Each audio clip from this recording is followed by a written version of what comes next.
Alien feline beings were traded for meat.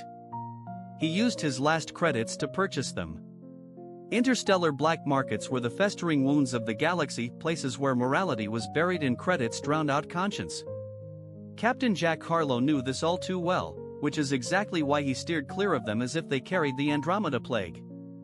Yet here he was, navigating the crowded bazaar on Nexus 6, a lawless asteroid colony on the edge of Terran Alliance territory. "Damn it, this is a waste of time," he muttered, pushing past a massive draconian merchant. The alien hissed in protest, but Jack kept walking. He hadn't wanted to set foot here. Hell, he fought it all the way. But when your ship's atmospheric regulator craps out in deep space and the closest authorized parts dealer is 3 weeks away, morals become a luxury you can't afford. The market stretched through a vast cavern carved into the asteroid's core. Flickering neon signs cast shifting shadows over stalls selling everything from contraband weaponry to exotic drugs. The air reeked of alien spices, unwashed bodies, and the sharp metallic scent of fear. Jack's communicator buzzed. He tapped the device behind his ear. "Tell me you found the part?" Captain's voice came through from his engineer, Mac. "Still searching," Jack replied, glancing over the chaotic vendor stalls. "This place is a mess. Hurry up. We've got maybe 18 hours before life support starts playing with our oxygen." "Got it." Jack ended the call and picked up his pace.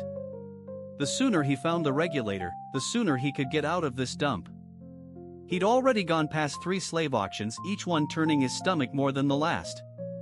The Terran Alliance had banned slavery centuries ago, but out here at the edge of known space, human laws were practically pointless.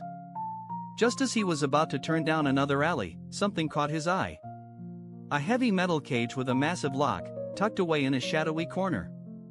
Inside, 3 slender figures with bright blue skin and faint silver speckles sat huddled.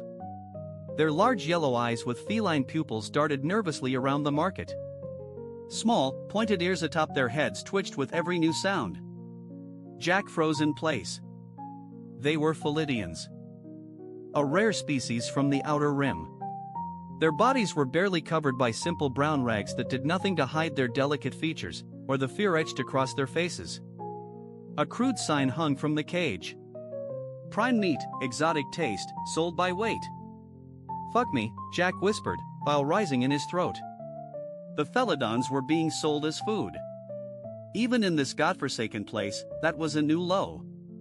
A bulbous alien with mottled green skin and 4 arms stood beside the cage, barking at passers-by in a guttural language. Jack's universal translator picked up fragments.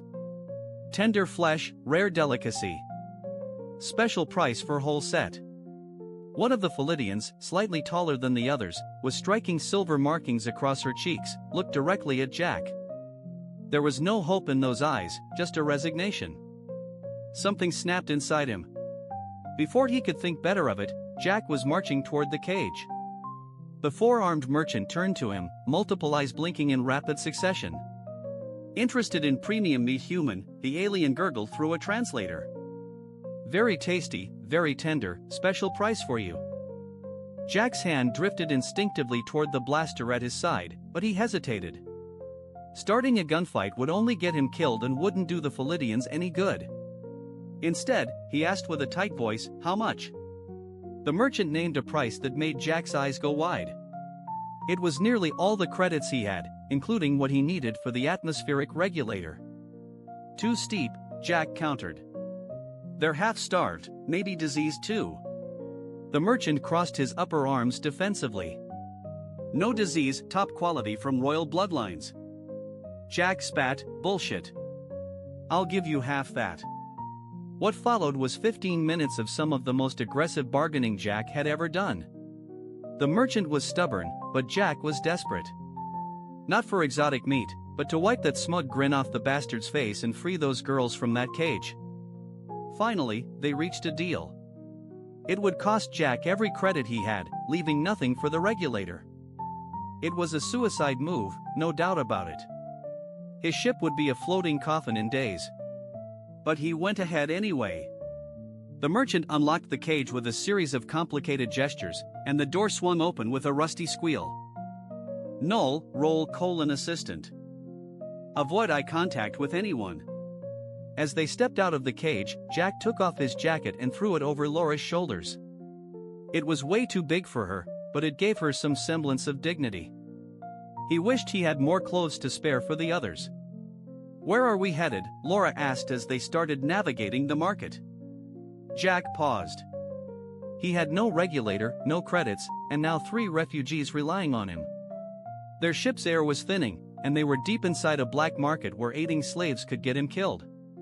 "Home," he finally said. "We're going home." But he had no clue how they'd get there safely. Jack led the Philidians down the tangled corridors of the market, his mind in overdrive. Without the atmospheric regulator, the horizon would turn into a floating coffin within 18 hours. His crew, his family, depended on him. And he'd just spent their last hope on a moral gamble. No regrets.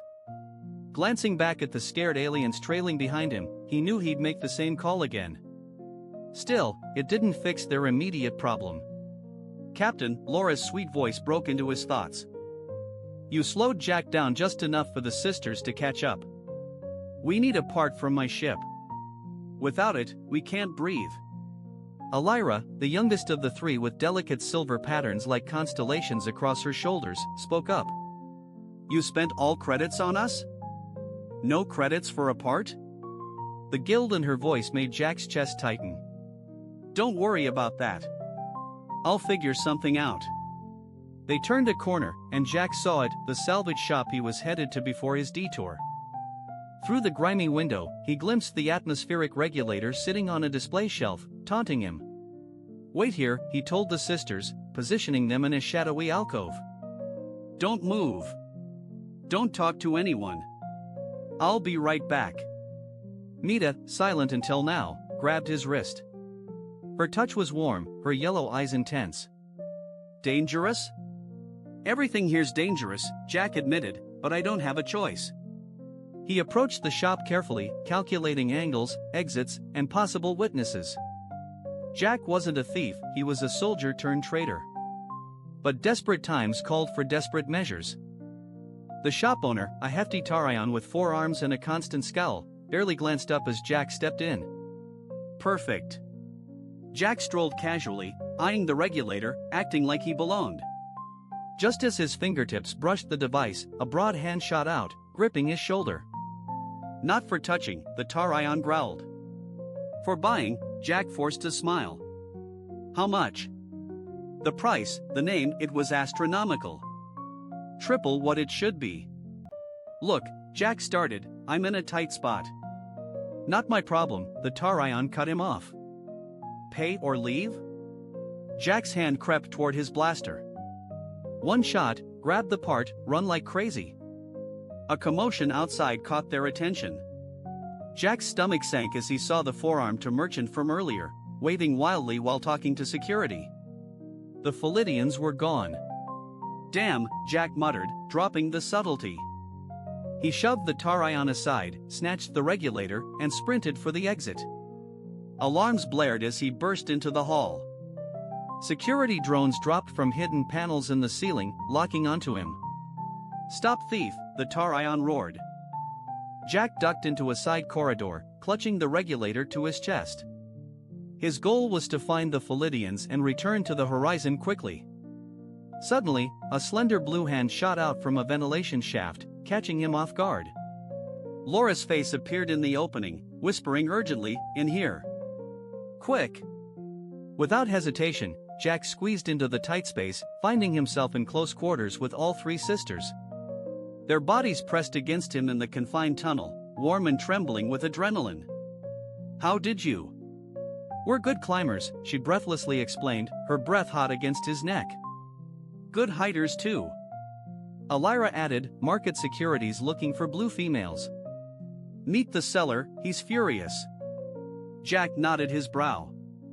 "Got the part, but now we're all on the run. We need to get back to my ship." Laura's eyes gleamed in the dim light. "We help. No shortcuts. Follow us." The sisters moved through the ventilation system with astonishing grace, sleek, flexible, effortless. The way their muscles shift beneath their blue skin. the graceful curve of their spines. Despite everything they've been through, there was an undeniable beauty about them. Laura glanced back, locking eyes with him. A knowing smile played on her lips, revealing just a hint of pointed canines. Jack's face heated, and he quickly looked away. "Sorry," he muttered. "I didn't mean to stare." "It's okay," Laura replied, her voice gentler than before. "You've saved us. You can look." "On our world," Elira added, "Savior holds a special place. Great honor. Meet and sign an agreement. Very high honor." Something in their tone made Jack's heart beat faster. Surely a cultural misunderstanding. He needed to focus on escaping, not on Laura's lingering gaze or how Elira's hand occasionally brushed his arm. They stepped out from the ventilation system into a maintenance corridor. The docking bay was just ahead. But so were a dozen security drones and several armed guards. "Damn it, Jack, this isn't happening. We're never getting through." "We help," Laura insisted. She exchanged glances with her sisters, a silent communication passing between them. Felidians have their own gifts. Before Jack could ask what she meant, the sisters started to change. Their pupils dilated until their eyes nearly turned fully black. The silver markings on their skin softly glowed. Their movements grew even smoother, almost hypnotic. "What are you?" Jack asked. "Distraction," Laura said. "You run when guards look at us, get to the ship, start the engines." "I'm not leaving you behind," Jack protested. Elira touched his arm, her fingers lingering. "Not leaving. Following. Trust." Despite his doubts, Jack nodded. The sisters stepped out of their hiding spot, moving into the open with a grace that seemed almost supernatural. The guards immediately noticed, but instead of drawing weapons, they appeared transfixed. Jack realized the Felidians were emitting some sort of pheromone, a natural defense that momentarily mesmerized predators. He took off, heading toward the horizon with a regulator pressed to his chest. As he reached the ship's ramp, he glanced back to see the sisters breaking free from their trance, darting between the still-guarded figures with incredible speed. They were breathtaking. And for the first time since he'd discovered them in that cage, Jack found himself questioning what he'd truly gotten into. He reached the entrance ramp as chaos erupted inside the docking bay. The Felidians, sisters, darted between the bewildered guards with supernatural agility, their blue forms flickering as they sprinted toward the ship. "Mac," Jack barked into his communicator, "ignite the engines. We're out of here." "About damn time," his engineer responded. "Did you get the—" "Got it. Just be ready to fly." The ship's engines roared to life as Jack stood at the ramp, blaster ready. The sisters were halfway across the bay when alarms blared. Security drones descended from above, targeting lasers, red dots appearing on the fleeing Felidians. "Run!" Jack shouted, firing a few shots in their direction. The sisters reached the ramp with a perfectly coordinated leap that seemed inhuman. Jack slammed the emergency close button as soon as they were aboard, and the horizon's ramp sealed with a pneumatic hiss. "Move! Move! Move!" He yelled into the calm. The ship lurched as Mac engaged the thrusters.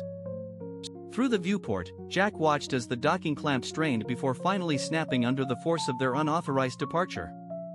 The horizon ripped away from the bay like a cork from a bottle, leaving Nexus 6 and its maze of misery behind. Only then did Jack notice the strange feeling sweeping over him, warmth spreading through his body, his heartbeat pounding faster than adrenaline could explain. The air in the corridor felt thick, almost sweet. He turned toward the sisters, who were huddled together, catching their breath. Their silver markings still shimmered faintly, and their eyes remained dilated. "Are you okay?" he asked, his voice rougher than he intended. Laura stepped forward, swaying slightly. "Pheromones still active. Take time to rest." "Pheromones," Jack repeated, suddenly understanding the odd sensations rushing through him. "You mean the thing you did to distract the guards?" Elira nodded, her chest moving rapidly. "Defense mechanism for predators, makes them confused so I can escape easily." Jack swallowed hard, trying to concentrate. And what does it do to humans? The sisters shared a glance, their silent exchange clear between them. Laura's lips curled into a smile that sent a shiver through Jack. Different for humans, she murmured softly. Not confusion, but attraction. Suddenly, the corridor seemed uncomfortably tight. The air buzzed with tension. Jack stepped back purposefully, trying to clear his mind. I need to get this regulator installed, he said, holding up the stolen part. Before we all suffocate, Laura offered, moving closer. Jack shook his head. No, you three should rest. You've been through too much. Not tired, Elira insisted. Her yellow eyes bore into him with such focus it made his heart race. Before he could reply, the ship's intercom crackled to life. Captain, it was Mac. We've got company. 3 patrol ships on our tail. Looks like we upset the market authorities. Reality hit him hard. I'll be right there. He turned to the sisters. The crew quarters are down that corridor. Find some empty rooms and settle in. We'll talk later. As Jack hurried toward the bridge, he could feel their eyes following him. The lingering effect of their pheromones, making his skin tingle with awareness. The bridge was a flurry of activity when he arrived. Mac, a burly man with a thick beard and grease-stained coveralls, was hunched over the engineering console. Talia, his pilot, had her hands dancing across the navigation controls.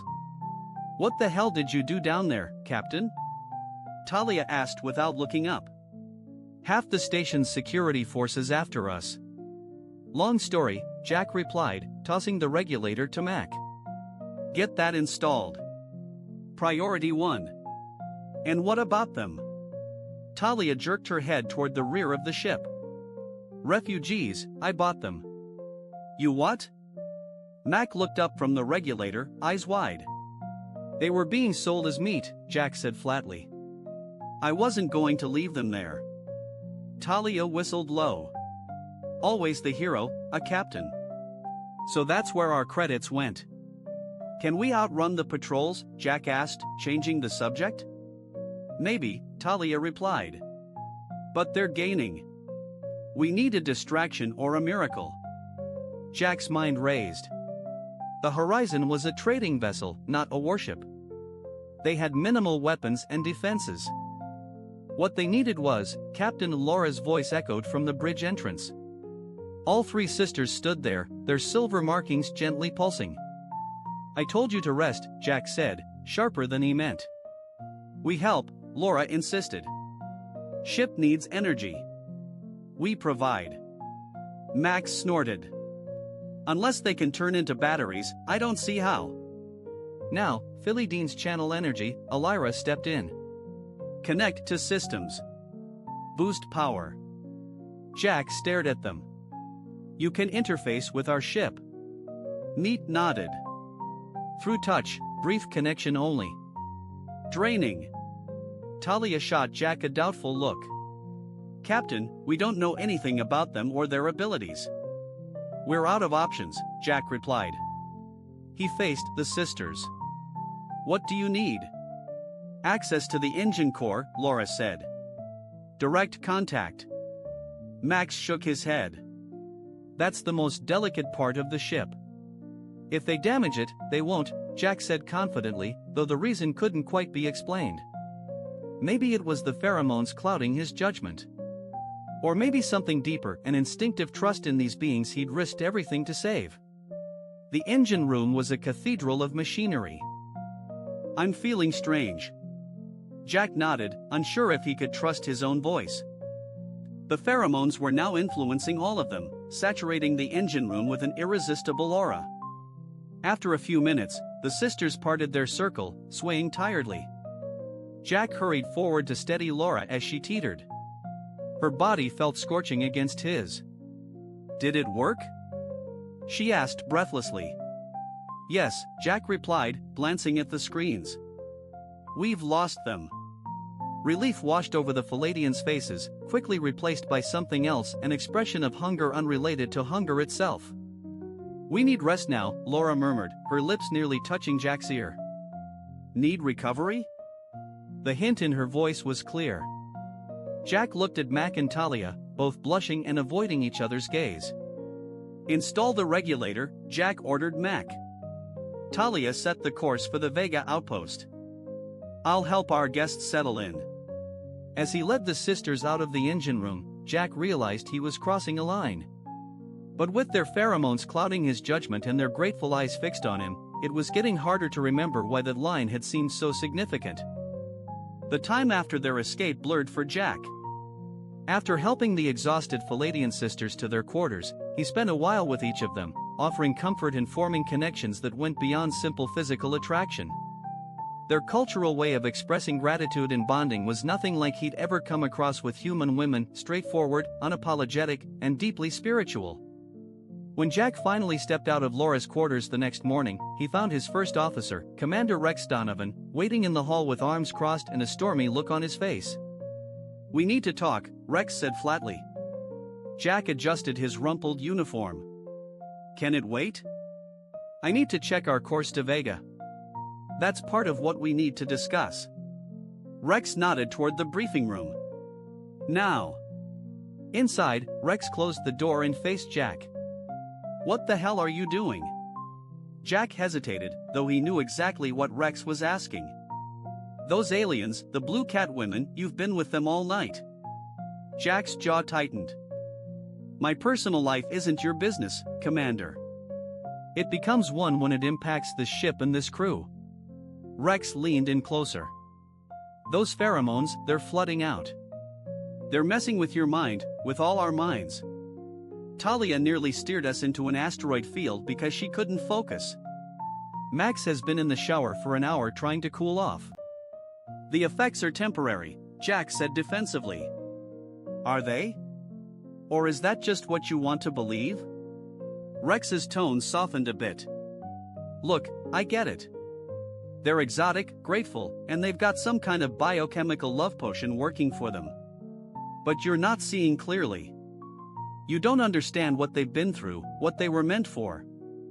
I get it, you spent our last credits on them, stole a crucial ship part, and now we're on the run," Rex argued. "And I get that ever since they came aboard, you haven't been the same Jack Harlow I've served with for 5 years." Before Jack could answer, the alarm blared across the ship. Talia's voice crackled over the intercom. "Captain, to the bridge. We've got a situation." Jack and Rex exchanged glances before rushing out. On the bridge, Talia was frantically tinkering with the controls while Mac hovered over the engineering station. "What's going on?" Jack demanded. "We're being tracked," Mac replied. "There's a signal coming from somewhere on the ship, leading market enforcers right to us." Jack's eyes widened. They must have planted a tracker on the ship. "That's not all," Talia added grimly. "We're approaching Vega Outpost, but I'm picking up strange communications. Lots of references to stolen goods and human thieves." Jack's blood ran cold. "They've alerted the outpost about us." Rex, studying the signals, grimaced. "I think the outpost is run by the same group that operates the black market. We're walking into a trap." Just then, the Palladian sisters entered the bridge. They'd been given fresh jumpsuits from the ship's supplies, simple, snug fits that showed off their slender frames. Their silver markings were dormant now, but their presence still demanded attention. "Danger," Laura stated sharply, not asking. "We could feel it." Rex gave her a look that said it all, alert, cautious. "They're starting to sense things now. Palladian's instincts are sharp when it comes to threats," Alira explained. "It's part of survival." She moved toward the viewport, ears twitching at the sight. Many ships lined up at the outpost, waiting, definitely not civilian traders. They were armed interceptors. Jack made a quick decision. "We need to change course, find another place to resupply." But Mac cut in urgently. "No time. The tracker's signal is growing stronger. They're closing in from behind, and the outpost has ships ready to box us in. We're trapped." Rex moved closer to Jack, voice dropping low. "This is what I was talking about. These females have caused nothing but trouble. They're clouding your judgment. Laura's keen ears picked up his words. Her yellow eyes narrowed as she stepped toward Rex. You think we manipulate, do you? She challenged, her voice smooth but edged with steel. Think we control with pheromones? Rex stayed cool, eyes steady. The evidence speaks for itself, he replied. Pheromones only amplify what's already there, Laura argued. They can't generate feelings out of thin air. Elira nodded in agreement. Human males resist control, unlike other species. That's why Felidian values humans, Mita added, because their strong wills make choices even under the influence of pheromones. Jack felt a strange sense of pride at their words, but Rex stayed skeptical. Convenient explanation, he muttered. Enough, Jack cut in. We can argue about alien biochemistry later. For now, our priority is staying alive and avoiding capture. Talia looked up from her console. We might try the Kelvin belt. The asteroid field could hide our signature and buy us some time to ditch the tracker. Too risky, Rex countered. One mistake among those rocks and we're space dust. Jack examined the tactical display, considering their options. The market enforcers were closing in from behind, while the outpost had ships ready to intercept. They were outnumbered and outgunned. Unless the sisters managed to boost our engines again, Jack thought slowly, could they pull it off once more? Can we get enough speed to break through the blockade? Laura exchanged glances with her siblings. Possible, but risky. Hitting the second channel too soon could backfire. And what about the tracker? Rex inquired. Even if we succeed, they'll just follow us. She takes a step forward. We can find the tracker, sense any foreign energy. I'll go with her. Mac volunteered, catching everyone off guard. When they looked at him, he simply shrugged. What? I'm the engineer. If there's something strange on my ship, I want to know about it. Jack nodded. Do it. Rex, get the weapon systems ready. We might have to fight our way out. Tali charts a course through the narrowest part of their blockade. As the crew splits up to their tasks, Lure stays beside Jack. Her fingers brush his arm, sending a jolt through him, not pheromones, just electricity. You trust us, she says softly. Despite his warnings, Jack covers her hand with his. You saved us once. You'll do it again. And when she looks into his yellow eyes and asks, when the danger's gone, what then? That lingering question Jack had been avoiding since their night together crept back into his mind. What kind of future could a human captain have with 3 alien women saved from a meat market? He'd promised to figure it out. Just then, the ship's proximity alarm silenced any further talk. On the view screen, the first interceptor appeared and loomed closer, weapons ports gleaming with lethal intent. The trap was closing in, and time was running out. Found it! Max's triumphant voice burst through the intercom. The tracker was hidden inside the regulator's power cell. Jack leaned toward the communication link. Can you disable it without messing up the regulator? Already did, but there's something else. Max's tone lowered. You need to see this, Captain. Engineering Bay. Now. Jack glanced at Laura, who stayed by his side on the bridge. Keep preparing for the energy channeling, he said. I'll be right back. In the engineering bay, Jack spotted Mac and Mita hunched over a workbench, focused on their tasks. Across the table rested the dismantled tracker, a sleek little device no bigger than a thumbnail. What am I looking at? Jack asked. Mac gestured toward a tiny chamber at the center of it. It's not just a tracker, it's a sampler. A what? Jack pressed. It's been gathering biological data, Mac explained. Specifically, it was designed to detect and analyze feline blood. Jack's brow creased. Why would they be interested in that? Mita's ears lay flat against her head. They know what we are. Jack looked tense. And what exactly are you, then? He asked, a chill creeping into his voice. Mita diverted her gaze, her slender fingers tracing idle patterns on the workbench. Our blood is special, contains a compound called Neuralink that grants abilities to those who ingest it. What kinds of abilities? She whispered. Telepathy, mind reading, thought controlled, temporary, but very valuable to certain species. Jack's stomach clenched. The bloody market suddenly made horrifying sense. The feline weren't just being sold as exotic meat. They were being sold as a drug away for the galaxy's elite to gain psychic powers through consumption. That's why the price was so high, he realized. That's why they're hunting us so aggressively. Mac nodded grimly. And it gets worse. This device wasn't just tracking, it was transmitting data. They know exactly what they're chasing now. The ship shuddered as the first warning shots from the interceptors streaked past their hull. We're out of time, Jack said. Mac, get back to the engine room. We're going with the energy channeling plan. As they rushed back through the Carters, Mita cut Jack's arm. There's more you should know, she said urgently. About us. About bonding. Can it wait? She shook her head. When we joined with you last night, there was exchange. Our blood, your blood. Jack stopped short. What are you saying? Human males compatible with feline females. When we mate, small amount of Neuralink transfers. Permanent bond forms. Jack's mind reeled.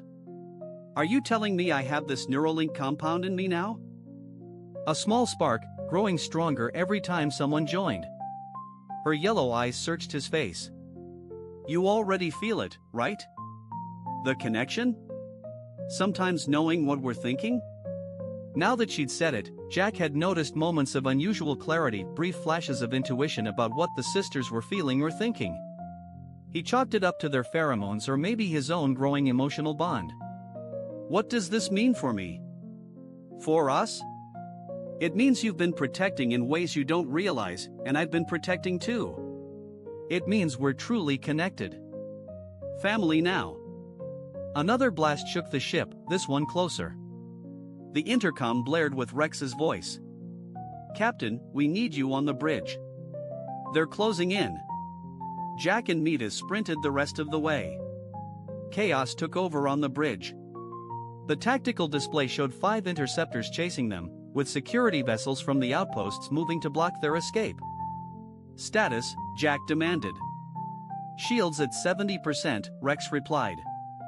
We've got maybe 2 minutes before they can hit us with the intractor beam. Lurin Alir stood by the engine control station. Their silver markings had already started to glow, signaling the setup for the energy channeling. Ready? Jack asked them. Lurin nodded. But I must tell you, the second channeling is more dangerous than the first.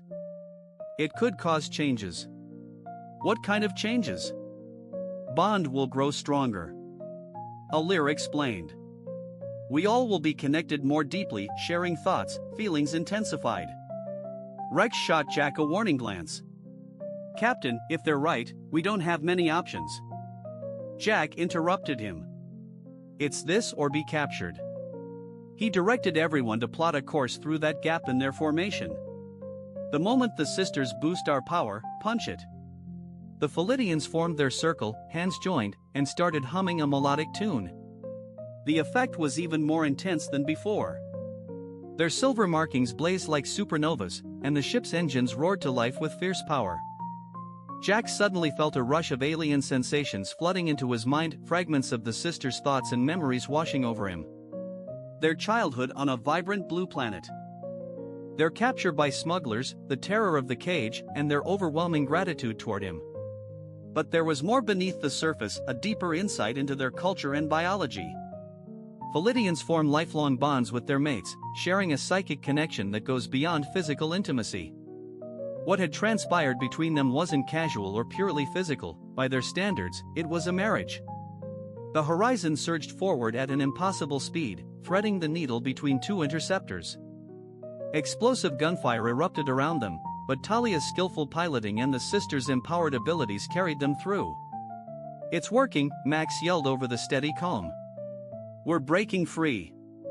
On the view screen, the interceptors lagged behind, unable to keep up with their increased velocity. The outpost shrank as they sped away from the trap. Yet, the sisters bore a heavy toll, their bodies shivered with the strain, silver markings flickering unpredictably. Laura was the first to collapse.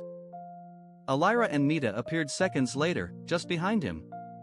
Jack caught Laura as she tumbled down, holding her against his chest. Her skin was burning hot, her breaths shallow. "Laura, stay with me." Her eyes fluttered open, faintly glowing. "Did it work?" Jack told her, "Yes, we're safe." "You saved us again." A small smile formed on her lips, lasting a week. "Good, it was worth it." Rex moved closer, his face conflicted as he watched the tired Feladines.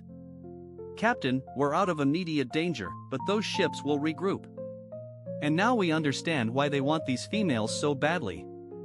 "We're not giving them back," Jack said firmly.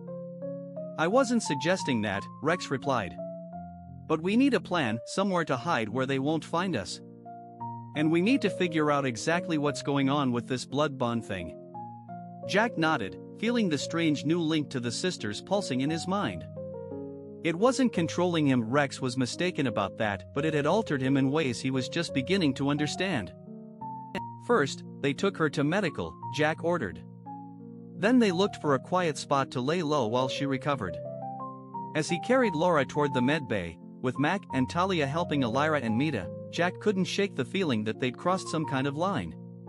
The hunt for the Feladines had shifted from seeking exotic meat to something bigger, about power, control, and a biological secret that could tilt the balance of power across the galaxy. Somehow, he'd ended up right at the heart of it all, with his crew. 3 days after their close call, Jack was sitting beside Laura in the med bay, holding her delicate blue hand as Dr. Eleanor Carson ran a medical scanner over her belly. The doctor's eyes grew wide as she examined the readout. "Well," Eleanor said, setting down the scanner, "I've never seen anything quite like this, but the readings are clear." "Congratulations, Captain. You're going to be a father." Jack's world spun off its axis. That's impossible. We've only been together for days." Laura squeezed his hand, her yellow eyes warm with affection. "Feladine gestation different from human. Bond accelerates process, creates life quickly when compatible. And it's not just Laura," Eleanor added, gesturing to the other examination beds where Elira and Mita rested. "All 3 sisters are pregnant." "With your children, Captain," Jack's jaw dropped. "All 3, Elira smiled shyly from her bed. "Is our way. Sisters share bond, share mate, share offspring. Stronger family unit this way," Mita explained, "children grow together, protected by all." Jack ran a hand through his hair, struggling to process this information. In less than a week, he'd gone from a solitary ship, captain, to a bonded mate with 3 pregnant partners. The fetuses are developing at an accelerated rate. Eleanor continued professional, despite her obvious fascination. "Based on these readings, you'll be holding your children in about 2 months, not 9. "Hybrid offspring special," Laura said softly, placing Jack's hand on her still flat stomach. "First of their kind, human strength mixed with Feladine gifts." Rex cleared his throat from the doorway. Jack hadn't even noticed he'd arrived. "Captain, we need to talk. In private." Reluctantly, Jack left the sisters and followed Rex into the corridor outside. "I assume you heard?" Jack asked. Rex nodded grimly. "The whole crew knows. It's hard to keep secrets on a ship this size." He lowered his voice, "But that's not why I'm here. We've detected something following us, something that shouldn't be possible." "The Market Consortium?" Jack asked. Rex shook his head. "Worse. It's a single ship moving faster than anything I've seen, and it's homing in on us with impossible accuracy, despite our scrambled signature." A chill ran down Jack's spine. "How?" Rex hesitated. I think someone's tracking the sisters through their minds." Jack remembered what Mita had told him about the Neuralink compound in Feladine blood, giving them telepathic abilities. "The leader of the consortium?" "Likely, and if he's been drinking Feladine blood for years, his powers would be formidable," Jack finished. "How long before he reaches us?" At our current pace, less than 12 hours, Jack muttered bitterly. They were still 3 days away from the nearest Terran Alliance outpost where they might find safety. There's more, Rex added. I've been checking the ship's database on felines. Their pregnancies create a distinct psionic signature, like a light guiding others of their kind. With 3 pregnant females on board, we're broadcasting a psychic signal as bright as a supernova, Jack realized. He headed back to the med bay where the sisters sat up in their beds, ears flicking anxiously. They'd already picked up on something being wrong. He's coming, Lura said quietly. The Devourer. The who? Graf Mal, Alira explained, her voice shaking. The consortium leader has consumed hundreds of our kind over the years. Mita nodded in solemn agreement. His mental power has grown strong now. He can reach across stars, sense thoughts, and manipulate weak minds. Could he control you? Jack asked suddenly, concern in his voice. Lura shook her head. Our bond keeps us safe. Human minds are different, resistant to control. That's why he despises humans so much. And why he particularly hates you now, Eleanor added, checking her sister's vital signs. You took what he considers his property and created something he can never possess, a natural-born telepath. Jack's protective instincts flared. These weren't just refugees rescued from a meat market anymore, they were his family, his mates, and the mothers of his future children. We need a plan, he said. Something he won't see coming. Lura's eyes suddenly widened, her hand rushing to her belly. Jack, feel. He placed his hand on her stomach and gasped. Through their bond, he sensed more than just Lura's thoughts, there was a tiny new consciousness, primitive yet undeniably real and powerful. The babies he whispered about, I can feel them, Lura said with a smile despite the danger. They're growing quickly, already gaining mental skills. Stronger than pure Palladian, Mita added, blending human resilience with Palladian gifts. Jack's mind whirled. If he could sense his unborn children's evolving consciousness and see they already had mental powers, I've got an idea, he thought slowly, but it's risky, and I'll need all of you to trust me completely. The sisters looked at each other and then nodded together. We trust, Lura said simply. Jack turned to Eleanor. How much do you know about psychic shielding techniques? Enough to know they're mostly theoretical, the doctor answered, but I did a rotation on Cyanin during residency. They were experimenting with psionic dampening fields. Could you set up something similar here? Not to block the sisters' abilities altogether, but to redirect them? Eleanor paused to consider. Maybe with Max's help, we could modify the ship's EM field generators. Do it, Jack ordered. Rex set course for the Cygnus Nebula. Rex blinked in surprise. The nebula, it's a dangerous place to navigate. We could get lost there for weeks. Exactly, Jack said. It's also packed with ionized gas that messes with sensors and communications. If we can't outrun this Graf Mal, we'll have to outthink him. As the crew went to carry out his orders, Jack returned to Lura's side. She looked up at him with total trust in her yellow eyes. You plan to protect our children, she said. It wasn't a question. Jack nodded and gently stroked her cheek. I was ready to die for you when all I knew was that you were being sold as meat. Now that you're carrying my children, now that we're bonded, there's nothing I wouldn't do to keep you safe. Lura purred softly, a quiet sign of contentment despite their bleak situation. A human male's fierce protectiveness over his family is striking. Is that uncommon among your people? Philidian males are different, Alira explained from her bed. Not forming deep bonds only provides genetic material. Why females place such importance on human mates, I'd add human males stay, defend, love. Jack felt a surge of pride at their words. Humanity's protective instincts, something he'd always taken for granted, seemed rare and precious in the wider galaxy. As he gazed at the 3 stunning blue-skinned women carrying his children, Jack knew with total certainty he would defeat this devourer. Not just for the sisters, but for the new hybrid species they were building together. A link between 2 worlds that might someday reshape the galaxy, but first, they had to survive the next 12 hours. The Cygnus Nebula stretched out before them, a vast, swirling mass of ionized gases and stellar dust, casting the viewscreen in vibrant purples and blues. Under different circumstances, Jack might have admired its beauty. Now, he saw only a sanctuary. "Take us in," he commanded Talia silently, staying in full stealth mode. The horizon edged into the nebula's outer limits, its upgraded shields deflecting the corrosive particles that would normally damage a ship's hull. Behind them, long-range sensors picked up a vessel closing in fast, graph mouths, sleek and predatory, seeming to swallow the space between them whole. In the med bay, now transformed into a temporary command center, Jack stood amid his crew and the Palladian sisters. Eleanor and Mac had successfully modified the ship's EM field generators, forming a bubble of psionic redirection around the horizon. "The dampening field is active," Eleanor reported. "It won't block their abilities, but it should scatter the psychic signature enough to throw off anyone tracking us."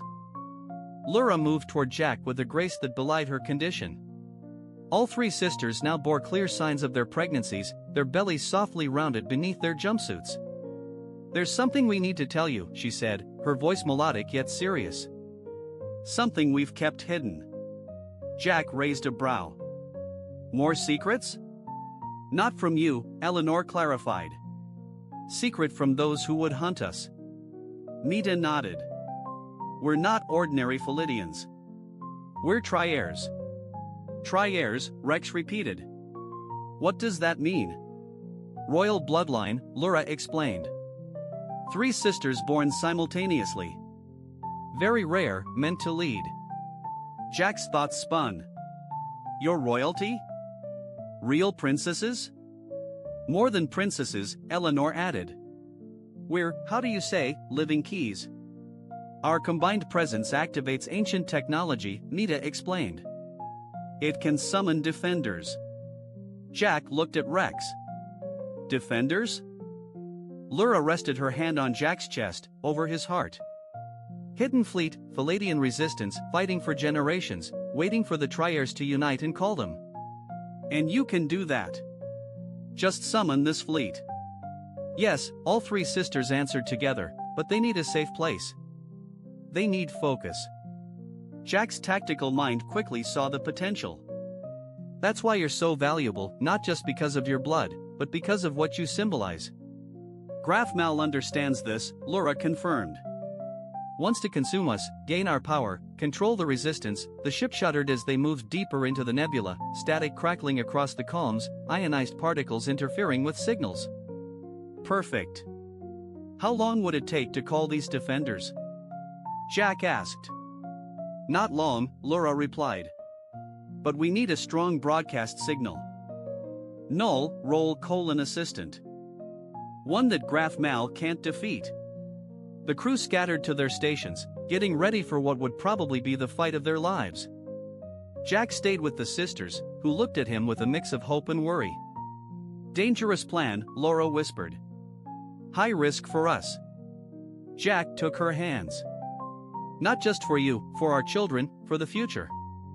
Elira stepped closer, her yellow eyes shining. "Human males are so brave. So stubborn," Mita added softly. Jack gave a smile. "It's what we do, especially for family." The sisters gathered around him, their bodies warm against his. Their contented purrs vibrated through his chest. Through their bond, he felt their love, their trust, and something else, a fierce determination matching his own. "Ready?" he asked. They nodded together in unison. 2 hours later, the horizon hovered within a relatively clear pocket inside the nebula. The sisters sat in a triangle on the bridge, their silver markings glowing brightly as they linked hands. "Broadcast ready," Mac announced. "Weapons hot," Rex added. "Though I'm not sure how effective they'll be against Graf Mal's ship." Jack took a deep breath. "Ladies, whenever you're ready," the sisters began their melodic humming, but this time it was different. Deeper, more resonant, nearly architectural in its complexity.